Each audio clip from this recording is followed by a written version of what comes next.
It looked like a good thing, but wait till I tell you. We were down south in Alabama, Bill Driscoll and myself, when this kidnapping idea struck us. It was, as Bill afterward expressed it, during a moment of temporary mental apparition. But we didn't find that out till later. There was a town down there as flat as a flannel cake and called Summit, of course. It contained inhabitants of as undeleterious and self-satisfied a class of peasantry as ever clustered around a maypole. Bill and me had a joint capital of about $600, and we needed just $2,000 more to pull off a fraudulent town lot scheme in western Illinois with. We talked it over on the front steps of the hotel.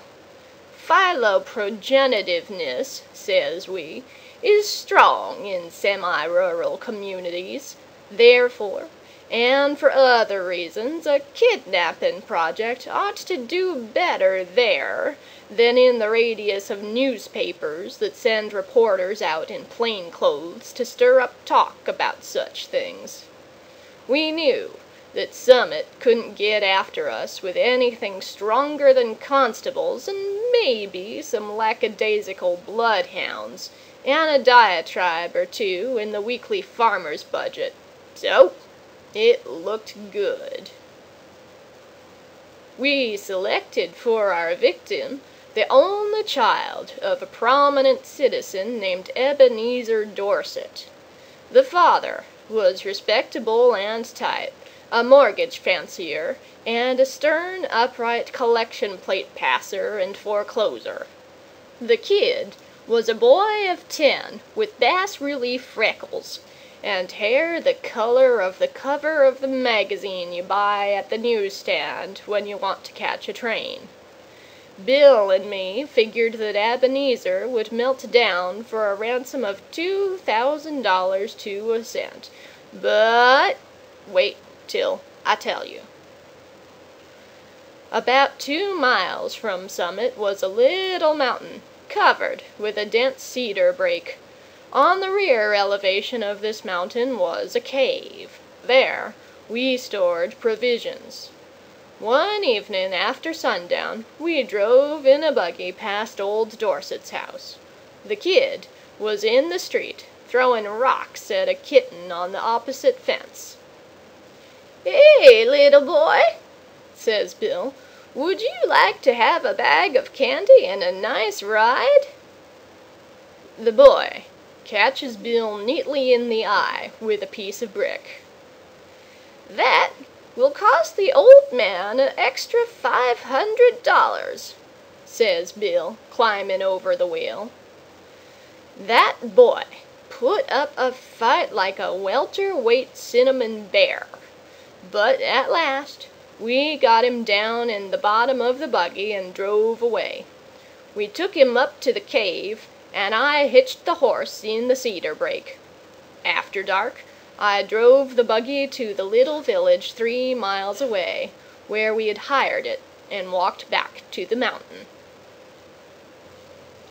Bill was pasting court plaster over the scratches and bruises on his features. There was a fire burning behind the big rock at the entrance of the cave, and the boy was watching a pot of boiling coffee with 2 buzzard tail feathers stuck in his red hair. He points a stick at me when I come up and says, "Ha! Cursed pale-face, do you dare to enter the camp of Red Chief, the terror of the plains?" "He's all right now," says Bill, rolling up his trousers and examining some bruises on his shins. "We're playing Indian. We're making Buffalo Bill's show look like magic lantern views of Palestine in the town hall. I'm old Hank, the trapper, Red Chief's captive, and I'm to be scalped at daybreak. By Geronimo, that kid can kick hard." Yes, sir. That boy seemed to be having the time of his life. The fun of camping out in a cave had made him forget that he was a captive himself.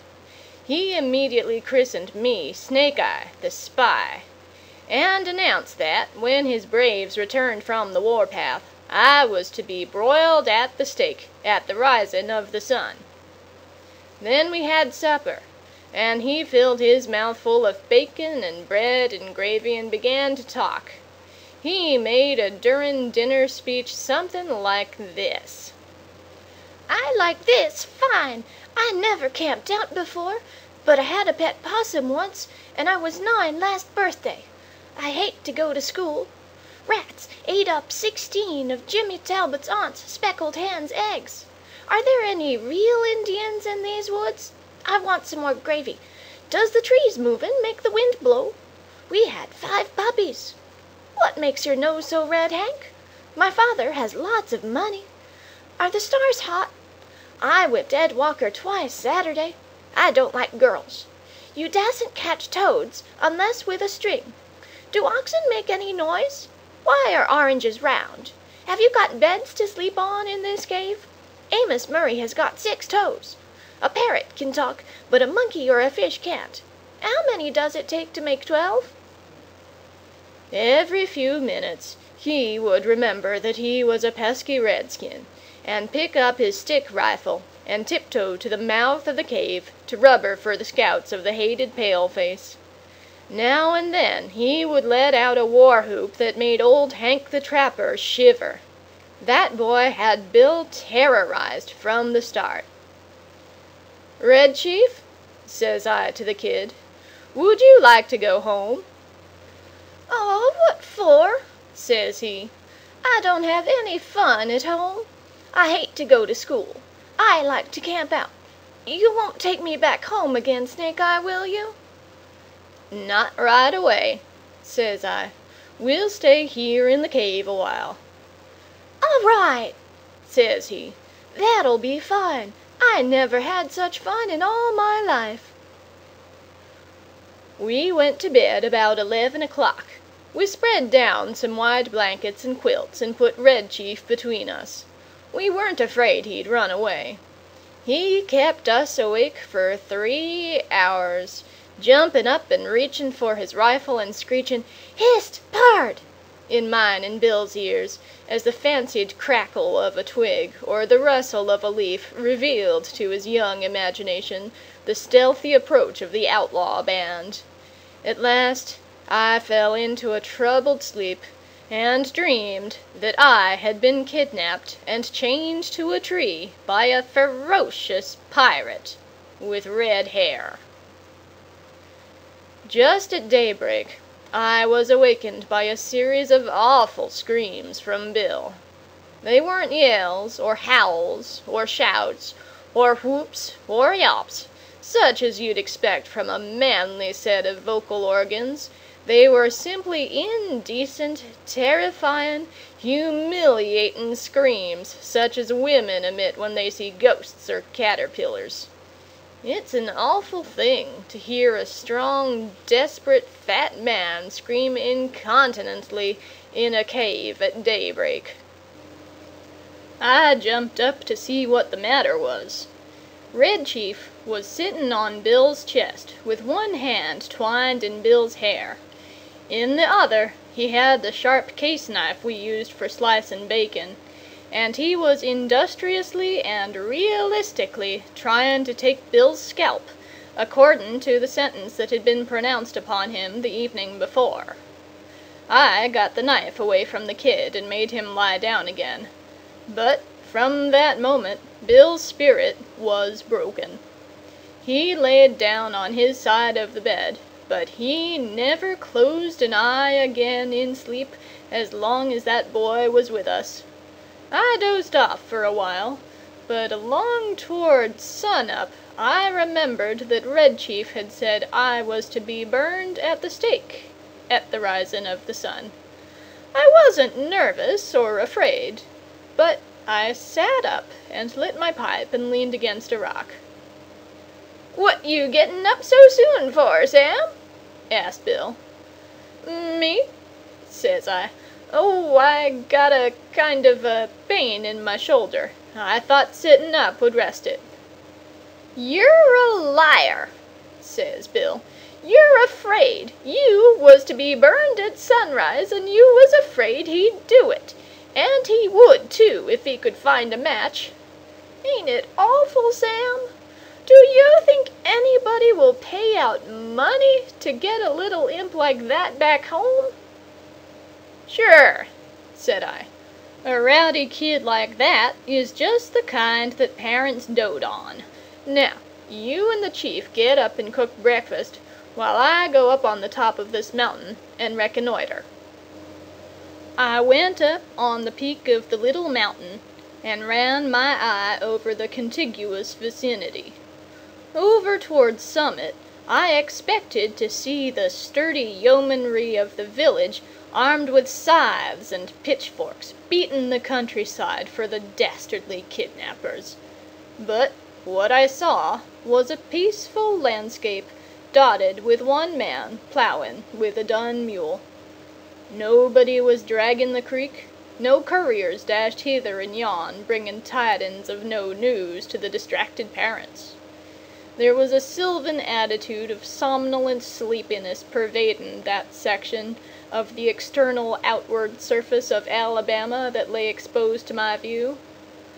"Perhaps," says I to myself, "it has not yet been discovered that the wolves have borne away the tender lambkin from the fold.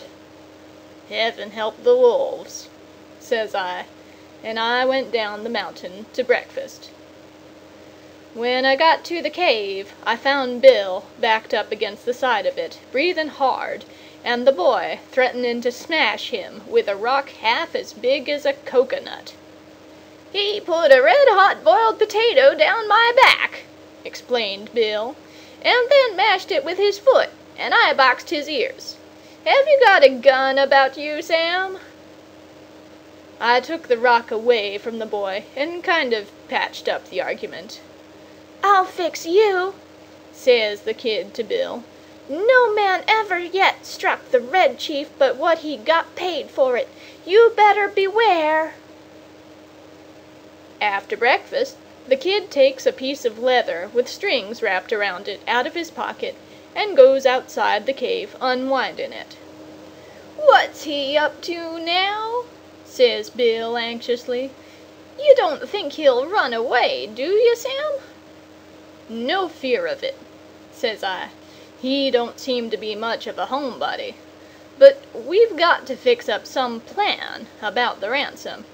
There don't seem to be much excitement around Summit on account of his disappearance, but maybe they haven't realized yet that he's gone. His folks may think he's spending the night with Aunt Jane or one of the neighbors. Anyhow, he'll be missed today. Tonight we must get a message to his father, demanding the $2,000 for his return." Just then we heard a kind of war-whoop, such as David might have emitted when he knocked out the champion Goliath. It was a sling that Red Chief had pulled out of his pocket, and he was whirling it around his head. I dodged, and heard a heavy thud and a kind of a sigh from Bill, like a horse gives out when you take his saddle off. A niggerhead rock the size of an egg had caught Bill just behind his left ear. He loosened himself all over and fell in the fire across the frying pan of hot water for washing the dishes. I dragged him out and poured cold water on his head for half an hour. By and by, Bill sits up and feels behind his ears and said, "Sam, do you know who my favorite biblical character is?" "Take it easy," says I. "You'll come to your senses presently." "King Herod," says he. "You won't go away and leave me here alone, will you, Sam?" I went out and caught that boy and shook him until his freckles rattled. "If you don't behave," says I, "I'll take you straight home. Now, are you going to be good or not?" "I was only funning," says he sullenly. "I didn't mean to hurt old Hank. But what did he hit me for? Behave, Snake Eye, if you won't send me home, and if you'll let me play the Black Scout today." "I don't know the game," says I. "That's for you and Mr. Bill to decide. He's your playmate for the day. I'm going away for a while on business. Now, you come in and make friends with him and say you are sorry for hurting him, or home you go at once." I made him and Bill shake hands, and then I took Bill aside and told him I was going to Poplar Cove, a little village 3 miles from the cave, and find out what I could about how the kidnapping had been regarded in Summit. Also, I thought it best to send a peremptory letter to Old Man Dorset that day, demanding the ransom and dictating how it should be paid. "You know, Sam," says Bill, "I've stood by you without batting an eye in earthquakes, fire and flood, in poker games, dynamite outrages, police raids, train robberies, and cyclones. I never lost my nerve yet till we kidnapped that 2-legged skyrocket of a kid. He's got me going. You won't leave me long with him, will you, Sam?" "I'll be back some time this afternoon," says I. "You must keep the boy amused and quiet till I return. And now we'll write the letter to old Dorset." Bill and I got paper and pencil, and worked on the letter, while Red Chief, with a blanket wrapped around him, strutted up and down guarding the mouth of the cave. Bill begged me tearfully to make the ransom $1,500 instead of $2,000. "I ain't attempting," says he, "to decry the celebrated moral aspect of parental affection, but we're dealing with humans, and it ain't human for anybody to give up $2,000 for that 40-pound chunk of freckled wildcat. I'm willing to take a chance at $1,500. You can charge the difference up to me." So, to relieve Bill, I acceded, and we collaborated a letter that ran this way: Ebenezer Dorset, Esquire. We have your boy concealed in a place far from Summit. It is useless for you or the most skillful detectives to attempt to find him.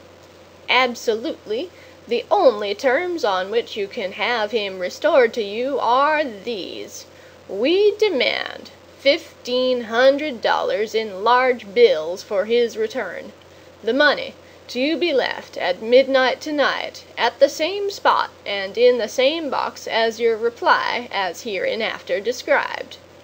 If you agree to these terms, send your answer in writing by a solitary messenger tonight at 8:30 o'clock. After crossing Owl Creek, on the road to Poplar Cove, there are 3 large trees about 100 yards apart, close to the fence of the wheat field on the right-hand side. At the bottom of the fence post, opposite the 3rd tree, will be found a small pasteboard box. The messenger will place the answer in this box and return immediately to Summit. If you attempt any treachery or fail to comply with our demand as stated, you will never see your boy again. If you pay the money as demanded, he will be returned to you safe and well within 3 hours. These terms are final, and if you do not accede to them, no further communication will be attempted. 2 desperate men. I addressed this letter to Dorset and put it in my pocket. As I was about to start, the kid comes up to me and says, "Aw, Snake Eye, you said I could play the Black Scout while you was gone." "Play it, of course," says I. "Mr. Bill will play with you. What kind of a game is it?" "I'm the Black Scout," says Red Chief, "and I have to ride to the stockade to warn the settlers that the Indians are coming. I'm tired of playing Indian myself. I want to be the Black Scout." "All right," says I. "It sounds harmless to me. I guess Mr. Bill will help you foil the pesky savages." "What am I to do?" asks Bill, looking at the kid suspiciously. You are the hoss, says Black Scout. Get down on your hands and knees. How can I ride to the stockade without a hoss? You'd better keep him interested, said I, till we get the scheme going. Loosen up. Bill gets down on his all fours, and a look comes in his eye like a rabbit's when you catch it in a trap. How far is it to the stockade, kid? He asks, in a husky manner of voice. 90 miles, says the Black Scout, and you have to hump yourself to get there on time. Whoa now! The Black Scout jumps on Bill's back and digs his heels in his side. For heaven's sake, says Bill, hurry back, Sam, as soon as you can. I wish we hadn't made the ransom more than 1,000. Say, you quit kicking me or I'll get up and warm you good.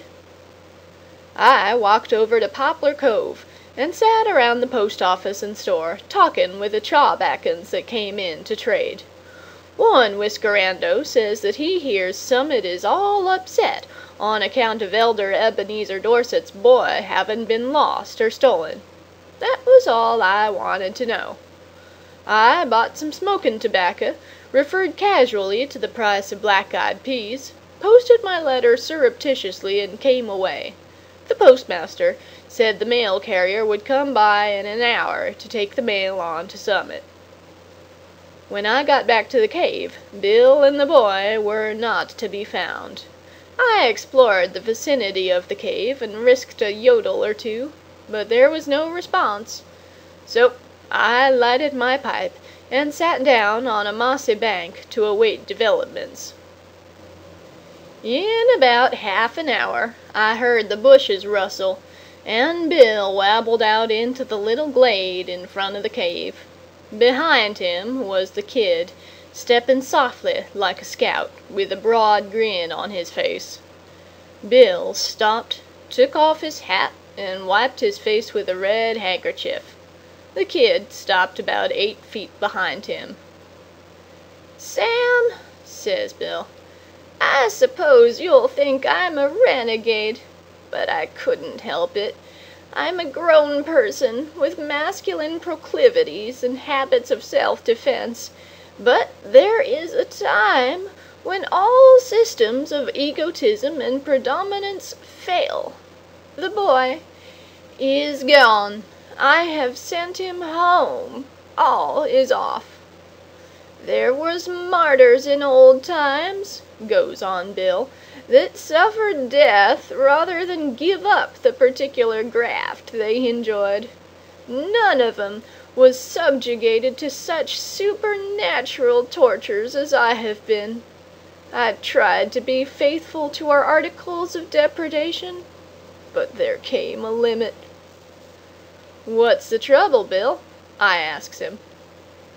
I was rode, says Bill, the 90 miles to the stockade, not barring an inch. Then, when the settlers was rescued, I was given oats. Sand ain't a palatable substitute.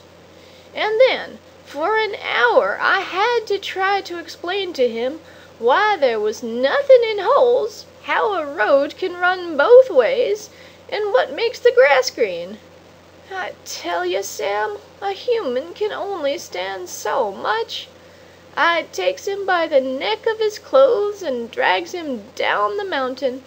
On the way he kicks my legs black and blue from the knees down, and I've got to have 2 or 3 bites on my thumb and hand, cauterized. But he's gone, continues Bill. Gone home. I showed him the road to Summit and kicked him about 8 feet nearer there at one kick. I'm sorry we lose the ransom, but it was either that or Bill Driscoll to the madhouse. Bill is puffing and blowing, but there is a look of ineffable peace and growing content on his rose-pink features. Bill, says I, there isn't any heart disease in your family, is there?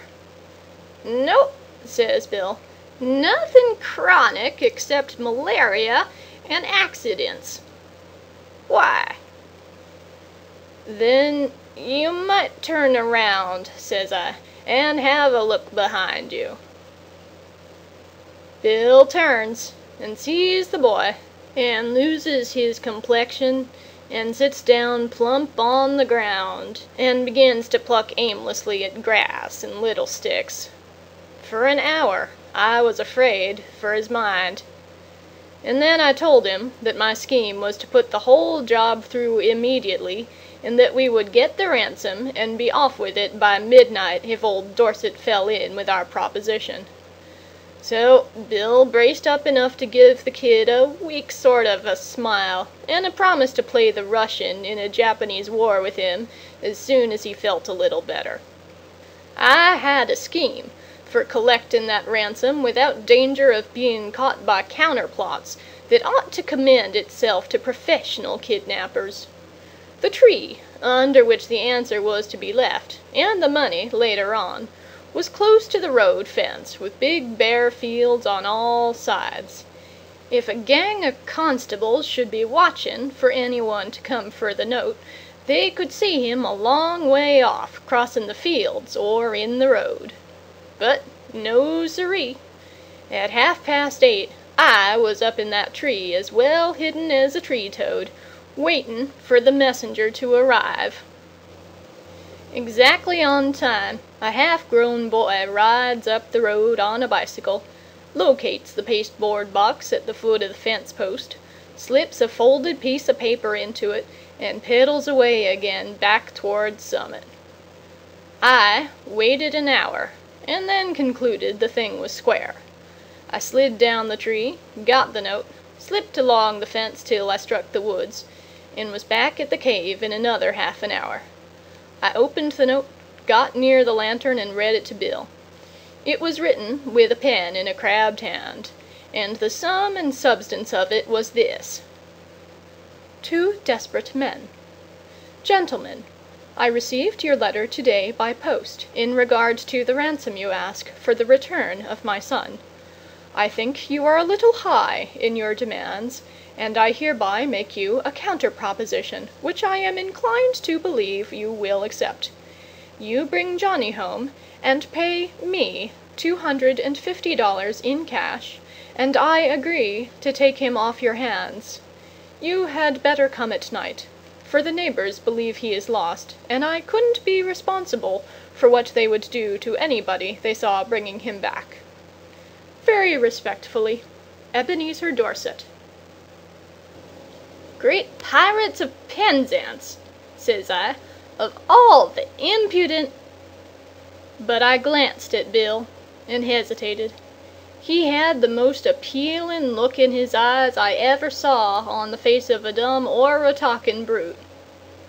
"Sam," says he, "what's $250 after all? We've got the money. One more night of this kid will send me to a bed in Bedlam. Besides being a thorough gentleman, I think Mr. Dorset is a spendthrift for making us such a liberal offer. You ain't gonna let the chance go, are you?" "Tell you the truth, Bill," says I, "this little he-ewe-lamb has somewhat got on my nerves, too. We'll take him home, pay the ransom, and make our getaway." We took him home that night. We got him to go by telling him that his father had bought a silver-mounted rifle and a pair of moccasins for him, and we were going to hunt bears the next day. It was just 12 o'clock when we knocked at Ebenezer's front door. Just at the moment when I should have been abstracting the $1,500 from the box under the tree, according to the original proposition, Bill was counting out $250 into Dorset's hand. When the kid found out we were going to leave him at home, he started up a howl like a calliope, and fastened himself as tight as a leech to Bill's leg. His father peeled him away gradually, like a porous plaster. "How long can you hold him?" asks Bill. "I'm not as strong as I used to be," says old Dorset, "but I think I can promise you 10 minutes." "Enough," says Bill. "In 10 minutes I shall cross the Central, Southern, and Middle Western States, and be legging it trippingly for the Canadian border." And as dark as it was, and as fat as Bill was, and as good a runner as I am, he was a good mile and a half out of Summit before I could catch up with him.